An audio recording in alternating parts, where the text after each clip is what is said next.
ఏదైతే మొన్న ఆగస్టు 15 నాడు ఎర్రకోట మీద పత్తి రైతులకు అందరికీ సుంకాలు విధించడం వలన ఇలా దేశవ్యాప్తంగా దీన్ని తీవ్రతరంగా ఖండిస్తున్నాము. మరి ఏదైతే ఇప్పుడు ప్రతి రైతుకు మరి సుంకాలు విధించడం వలన మరి అన్ని రైతులకు గుడక ఇలా రైతు పండించే రైతుకు రక్షణ లేకుండా పోతున్నది. మరి ఏదైతే ఆ రకంగా చేయడం వలన మరి ఇది తీవ్రంగా ఖండిస్తున్నాము. ఈ కేఎంఎస్ ఆధ్వర్యంలో ఇలా ఈ సమస్యలతో కూడినటువంటిది ఒక వినతి పత్రాన్ని ఎంఆర్ఓ గారికి ఇచ్చినాము. దాన్ని ప్రభుత్వానికి తెలియజేయాలని మేము తెలియజేస్తున్నాం. ఈరోజు ఎస్కేఎం ఆధ్వర్యంలో పిలుపులో భాగంగానే ఈ ఆర్మూర్ మండల కేంద్రంలో ఎంఆర్ఓ గారికి మెమోరాండం ఇవ్వడం జరిగింది.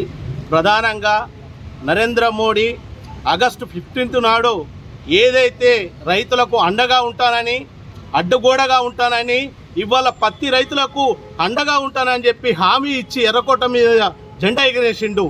కానీ ఇవాళ పత్తి రైతులకు 11 సుంకాన్ని ఇవాళ రద్దు చేస్తున్నట్లు ఆయన ప్రకటించడం అంటే ఈ బహుళజాతి కంపెనీలకు కానీ అట్లాగే అమెరికా, బ్రిటన్ లాంటి దేశాలకు ఇవాళ ఈ వ్యవసాయ రంగాన్ని కూడా అప్పజెప్పే రకంగా ఇవాళ వ్యవహరిస్తూ ఉన్నాడు. అట్లాగే ఈ అనాది కాలంలోనే ఈ 2020 సంవత్సరంలోనే ఈ 3 నెలల్లోనే 767 మంది రైతులు పత్తి రైతులు దేశవ్యాప్తంగా ఆత్మహత్యలు చేసుకున్నారు. కానీ ప్రభుత్వం ఇప్పటికీ ఆదుకోలేదు. ఇప్పటికీ 60 లక్షల పత్తి రైతులు ఇవాళ దివాలా తీస్తున్నారు. వాళ్ళని ఆదుకునేటటువంటి పరిస్థితి లేదు. కనుక ఏదైతే నరేంద్ర మోడీ ఎర్రకోట మీద జెండా ఎగరేసి ఆనాడు ఏదైతే హామీలు ఇచ్చినవో అవి హామీలను తుంగలు దొక్కే విధంగా చేస్తే మాత్రం ఖచ్చితంగా రైతాంగా నీకు తగిన బుద్ధి చెప్తా అని చెప్పి ఈ సందర్భంగా మేము నరేంద్ర మోడీని డిమాండ్ చేస్తా ఉన్నాం.